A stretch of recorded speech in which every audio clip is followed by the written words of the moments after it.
Ерөнхийлөгч байхад сүүлийн 2 жил нь авилгалтай тэмцэх газраас тодорхой асуудлуудаар асууж, тодруулж ажиллаж исэн.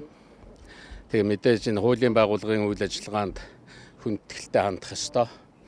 Ерөнхийлөгчийн ажлаа өгөөд буусны дараа мөн 5 жил тодорхой асуудлуудаар шалгасан. Нийтдээ 7 жил шалгасны дараагаар эдгээр шалгасан зүйлүүд дээр хууль зөрчсөн зүйл алгаа хэрэг тогтоогдохгүй байна гэж хэргийг хүчингү болгосон юм. Тэгээд дараа нь хэлийн хориг тавьсан шүүхийн шийдвэрийг мөн шүүх хуралдаж хүчингү болгосон. Тэгээд шүүх хуралдаж хүчингү болгоод та энэ олон улсын үйл ажиллагаа өөрийнхөө хийх ажилд оролцоод ингээд явж болно гэд ингээд явсан. Ер нь хүмүүс ойлгохдоо нэг хэрэг үйлдээд гараад явцсан тэгээ буцаж ирж байгаа юм байна гэж ингэж ойлгодог. Тэгэхээр хангалттай 7 жил шалгасан. Ер нь энэ төрийн өндөр албан тушаалд байсан улсуудтай холбоотой асуудлаар хууль хяналтын байгууллагын асуух, шалгах тийм зүйлүүд нээлттэй байх ёстой гэж би хувьдаа боддог. Дараа нь 2023 оны 9 сард Стэнфордын их сургуульд ажиллахаар өргөдөж ингэж явсан байгаа. Одоогоор би нэг 10 гаруй олон улсын ийм байгууллагуудад ажилладаг. Өнөөдөр нэгдэж байгаа энэ копийн үйл ажиллагаатай холбоотой миний хамтарч ажилладаг 3 байгууллагын төлөөлөл бас ирсэн байгаа. Ийм зүйл болсон. Дараа нь 2024 оны сонгуулийн өмнөхөн 2024 он гараад энэ нэг улс төрийн муухай гүтгэлэг сонгуульд миний нэрийг ашигласан энэ үйл ажиллагаанууд нэг баахан явсан байдаг.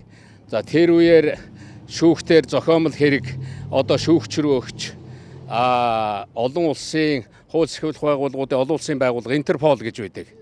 Тэр байгууллага руу миний нэрийг явуулсан байгаа. Тэгээд тэр байгууллага нь үзээд шалгаад тэнд бол тэр чинь жил гаруйгаар үйл ажиллагаа явж байгаа. Тэгээд тэр байгууллага нь үзэж шалгаад энэ улс төрийн шалтгаантай юм байна гэж. Тэгээд тэр Монгол улсын засгийн газраас энэ манай хууль сахиулах байгууллагаас өгсөн тэр хүсэлтийг хүчингү болгосон юм. Инхээр шүүхийн талаасаач олон улсын байгууллагын талаасаач юм байгаагүй. Ер нь энэ олон улсад хамгийн нээлттэй ил тод явдаг монгол хүмүүсийн нэг бол би. Хаана явж байгаа, юу хийж явж байгаагаа үргэлж ингэж хэлж ярьж явж байдаг ийм зүйл байгаа. Тэгэхээр 2023 оны 9 сараас ингээд баг 3 жил болох гэж байна. Энэ хооронд мэдээж ямар нэгэн улсын хууль зөрчсөн юм уу тийм зүйл байхгүй юу байгааг зүгээр өнөөдөр авилгалтай тэмцэх газраас өмнө нутастаад өнөөдөр та нэг ирээч гисэн.